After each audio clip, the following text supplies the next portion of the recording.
Welcome to வானவில் plus TV நேயர்களே. நம்மளுடைய வானவில் பிளஸ் டிவியில நீங்கள் பார்த்து கொண்டிருப்பது என் சமையல் மந்திரம். இந்த நிகழ்ச்சியில எழக்கூடிய ஆண்மை குறைவு சார் சந்தேகங்கள், பாலியல் சார்ந்த சந்தேகங்கள், பால்வினை நோய்கள் சார்ந்த சந்தேகங்கள், குழந்தையின்மை கோளாறுகள், எந்த கேள்விகளாக இருந்தாலும் சரி கணைகளாக தொடுக்கலாம். அதற்கான பதிலை அன்பாக பெறலாம். வணக்கம். ஹலோ, ஹலோ, கேக்குதா கேக்கலையா? நான் நீங்க கேக்குது பேசுறது எனக்கு சார். நல்லா சொல்லுங்க சார். தெளிவா கேக்குது. சரி, கல்யாணம் ஆயிடுச்சான்னு கேட்டேன். கல்யாணம் ஆயிடுச்சு சார். சரி, குழந்தைகள் இருக்கா? ஆயிடுச்சு சார். சரி, என்ன பிரச்சனை? இல்ல சார், இந்த ஆணூருக்கு வந்து சார் முன்னில புண்ணு மாதிரி இருக்கு சார். முன்னாடி புண்ணு இருக்கா? ஆமா சார். இன்னைக்கு தள்ள முடியல, புண்ணு பண்ண முடியல சார். நீங்க ஒரே கல்லுல 2 மாங்காய் அடிச்சிருக்கீங்களா? சார், இல்ல உங்களுக்கு வேற சில பெண்களோட தொடர்பு உண்டான்னு கேக்குறேன். இல்ல கல்யாணத்துக்கு அப்படிலாம் முன்னாடி எதுவும் கிடையாது சார். இருந்ததா? இல்ல சார், இல்ல சார். சரி, சுகர் இருக்கான்னு ம். பாத்தீங்களா? இல்ல சார். சர்க்கரை வியாதி இருக்கான்னு பாத்தீங்களா? இல்ல சார், நான் பாக்கல சார், டெஸ்ட் பண்ணல சார். அடிக்கடி யூரின் போதா? ஆமா, கண்டிப்பா வீடு போகுது சார். யூரின் போறப்ப சுண்ணாம்பு தண்ணி மாதிரி போதா? நுர தள்ளுதா? ஆமா, நான் வீடு போது நிறைய போகும் சார். சரி, ஓகே. நிறைய மீன் சாப்பிடுவீங்களா? மீன், நான்வெஜ் அதிகம் சாப்பிடுவேன் சார். தலையில பொடுகு இருக்கா? என்ன சார்? தலையில பொடுகு இருக்கா? வெள்ளையா சொண்டு மாதிரி உரியுதா? இல்ல, அப்படின்னு இல்ல சார். பொடுகு இல்ல. இல்ல சார். சரி, வேற ஏதாவது ஸ்கின் டிசீஸ் இருக்கா? எங்கேயாவது அரிமச்சல், படை, சொறி, சிரங்கு? ஆனா பின்னாடி கொஞ்சம் இருந்துச்சு சார், ரைட்ல. அதான் ஸ்கின் டிசீஸ் தான் இது, வேற ஒண்ணும் கிடையாது. ஆனா சர்க்கரை வியாதி இல்ல சார், இருக்குன்னு ஒரு அந்த நார்மலா இருக்கும்போது ஒரே கொஞ்சம் முனில புண்ணா இருக்கு. லைட்டா தள்ளணும்னா ஒரு அசடா வருது சார். அதிகமான அசடா வருது, சரி, அப்படியே அரைக்குது. Okay okay. சரி, நான் வந்து பதில் ம். சொல்றேன். நீங்க உங்களுடைய காலை டிஸ்கனெக்ட் பண்ணிக்கலாம். நான் உங்களுக்கான என்ன பதில் சொல்ல சார்? போறேன். காலை டிஸ்கனெக்ட் பண்ணிக்கங்க. எல்லாரும் தெளிவா கேட்கலாம். சரியா? ஸோ வந்து எப்பவுமே வந்து ஒரு ஆணுறுப்புல ஒரு ஆணுக்கு புண்ணு வரக்கூடாது. புண்ணு வந்தது அப்படின்னா அது செக்ஸ்ல ஈடுபடுறப்ப பல்வேறு விதமான சிக்கலை உருவாக்கும்.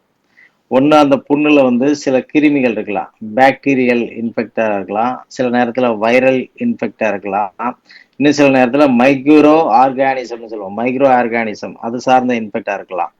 ஸோ அந்த மாதிரி புண்ணு இருக்கிறதோட வந்து உங்க மனைவி கூட நீங்க செக்ஸ்ல ஈடுபடுறப்ப அந்த இன்ஃபெக்ட் வந்து அவங்களுக்கு வந்து பரவலாம், தொடரலாம். அதெல்லாம் இருக்கு.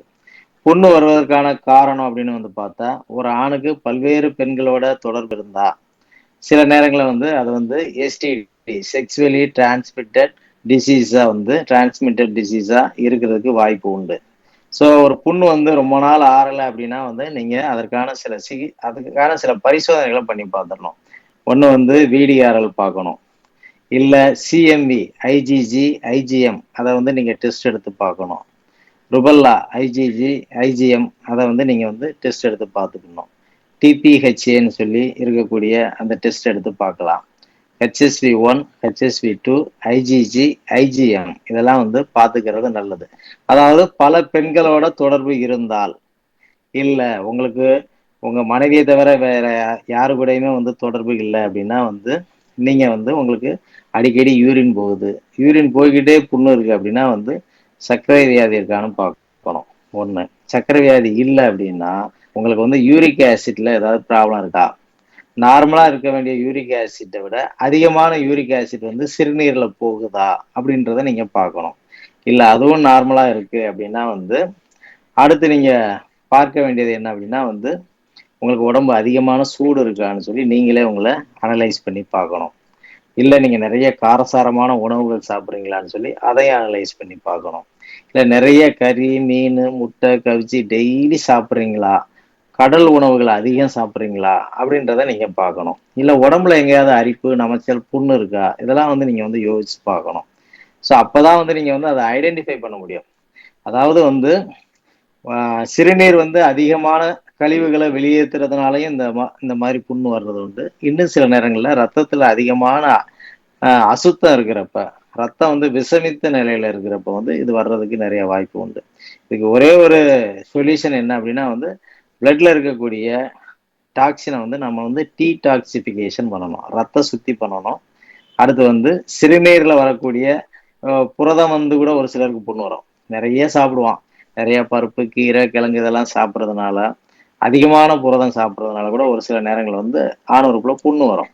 ஸோ அந்த மாதிரி இருக்குன்னா அந்த நேரத்தில் வந்து சில உணவு கட்டுப்பாடு, அதாவது கரப்பான் பொருள்னு சொல்லுவோம், கம்பு சோளம் ராகி வரகு தெனை குதிரவாளி சாமை காராமணி கொண்டக்கடலை மொச்சக்கொட்டை இதெல்லாம் வந்து புண்ணு இருக்கிறவங்க சாப்பிடக்கூடாது. ஆணுறுப்புல புண்ணு இருக்கு, ஆணுறுப்புல அரிப்பு இருக்கு, ஆணுறுப்புக்குள்ள வந்து நிறைய அழுக்கு சேருது, அதை வந்து திரண்டு திரண்டா வருது அப்படின்னா வந்து நீங்க வந்து அதை சாப்பிடக்கூடாது. அதாவது போர் ஸ்கின்ல இருக்கக்கூடிய நரம்புகள், அந்த நரம்புல இருக்கக்கூடிய நியூரான் செல்ஸ், அந்த நியூரான் செல்ஸோட டேமேஜ் கூட திரண்டு திரண்டா அழுக்கா வந்துகிட்டே இருக்கும். சரியா? ரொம்ப அதிகமா இருக்கு சில நேரத்துல வந்து அது அப்படியே வந்து அந்த வெளிவாய் ஆணுறுப்புல இருக்கக்கூடிய போர் ஸ்கின்னோட வெளிவாய் வந்து ரொம்ப அப்படியே சிரிங்க் ஆயிடும், சுருங்கிரும். இழுத்தீங்கன்னா 4 பக்கம் வெடிக்கும், தர்பூசணி வெடிக்கிற மாதிரி வெள்ளரி பழம் வெடிக்கிற மாதிரி 4 பக்கம் வெடிக்கும். அந்த மாதிரி வெடிக்குது அப்படின்னா நீங்க வந்து நரம்புகளுக்கு ஏற்புடைய உணவுகளை சாப்பிடணும், ரத்த சுத்திக்கு ஏற்புடைய மருந்துகளை சாப்பிடணும். குறிப்பா டர்மரிக், மஞ்சள் வந்து ரொம்ப அற்புதமான பலன் தரும். இந்த மாதிரி விஷயங்களுக்கெல்லாம் எங்ககிட்ட நல்ல மருந்துகள்லாம் உண்டு.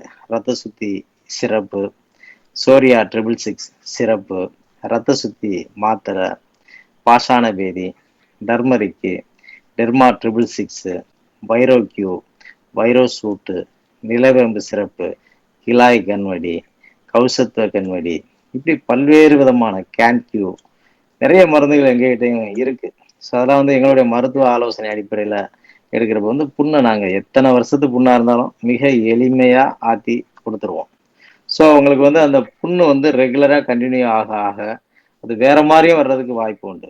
பிணைல்ன்றது வந்து ரொம்ப உணர்வு பூர்வமான ஒரு விஷயம். அந்த இடத்துல வரக்கூடிய புண்ணை ஆத்தணும் அப்படின்னா வந்து மருந்துகளும் வேணும், உணவு கட்டுப்பாடு வேணும். புளிச்ச மாவுல செய்யக்கூடிய உணவுகளை முழுக்க விடுறது நல்லது. அதே மாதிரி வந்து நான் சொன்னேன் இல்லையா, எண்ணெயில வறுக்கிற உணவு மாவு பொருள்கள் எல்லாம் வந்து முழுமையா விடுறது நல்லது. தினசரி ஒருவேளை பூண்டு கஞ்சி, மிளகு சீரகம் இஞ்சி பூண்டு சின்ன வெங்காயம் காஞ்ச மிளகா கொஞ்சம் அரிசி இதை போட்டு கொதிக்க வச்சு கஞ்சி மாதிரி செஞ்சு காலையில வெறும் வயிற்றுல சாப்பிட்றது. மதிய வேளையில நிறைய காய்கறிகளோட கொஞ்சம் ரைஸ் சேர்த்துக்கிறது. இரவு நேரத்துல வந்து பழங்களவே வந்து நீங்க வந்து உணவா எடுத்துக்கிறது.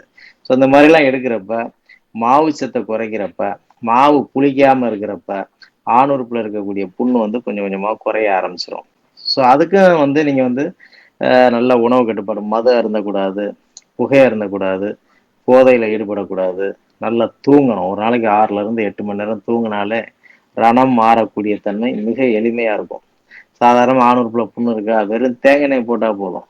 ஒரு நாளைக்கு 3 ல இருந்து 5 முறை நல்ல தேங்காய் எண்ணெய், பெர்ஃப்யூம் கலக்காத தேங்காய் எண்ணெய, சுத்தமான தேங்காய் எண்ணெய, செக்கில் ஆட்டின தேங்காய் எண்ணெய ஆணுறுப்புல போட்டுக்கிட்டே வந்தீங்கன்னா கூட வந்து புண்ணு ஆறிடும். சரியா? ஸோ அதனால வந்து இது எதனால வந்திருக்குன்றத நீங்க முழுமையா டயக்னோசிஸ் பண்ணி அதற்கான உணவுகள், அதற்கான உணவு கட்டுப்பாடுகள், அதற்கான மருந்துகள், அதற்கான ஆலோசனை போறப்ப இதை சரி பண்ணலாம்.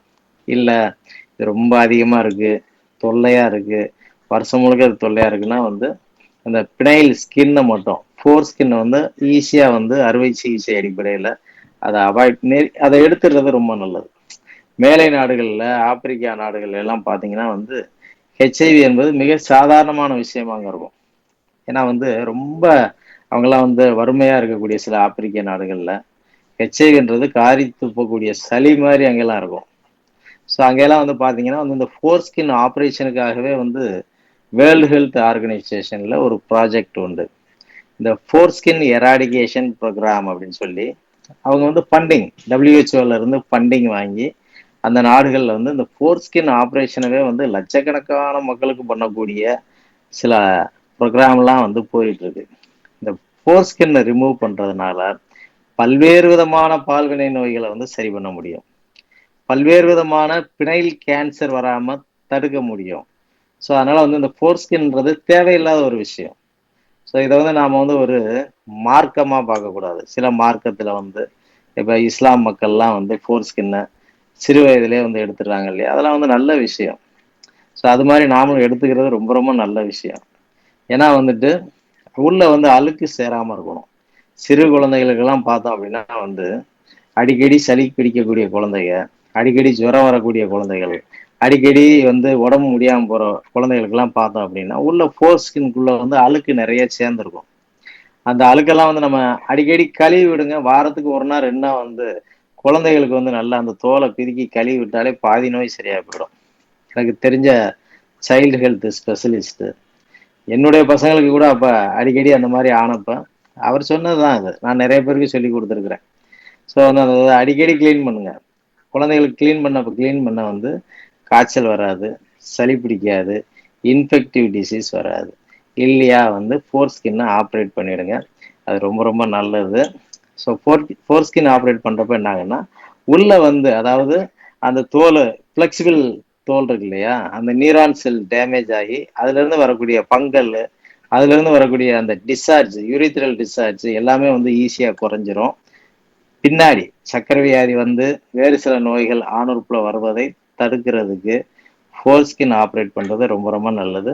அது நவீன மருந்துகளில் நவீன மருத்துவர்கள் நல்லா ஈஸியாக எளிமையாக வந்து கையாளுவாங்க. ஸோ சில நேரங்களில் வந்து வாழ்நாள் முழுக்க வருஷம் முழுக்க இந்த ஃபோர் ஸ்கின் பிரச்சனையால் நீங்கள் ரொம்ப அவஸ்தைப்படுறீங்க அப்படின்னா அறிவியல் நமக்கு சுட்டி காட்டக்கூடிய நவீன மருத்துவம் மூலம் வந்து நல்ல ஒரு மருத்துவர் மேற்பார்வையில் அறுவை சிகிச்சை செய்து கொள்வது நல்லது, தவறு கிடையாது. நன்றி.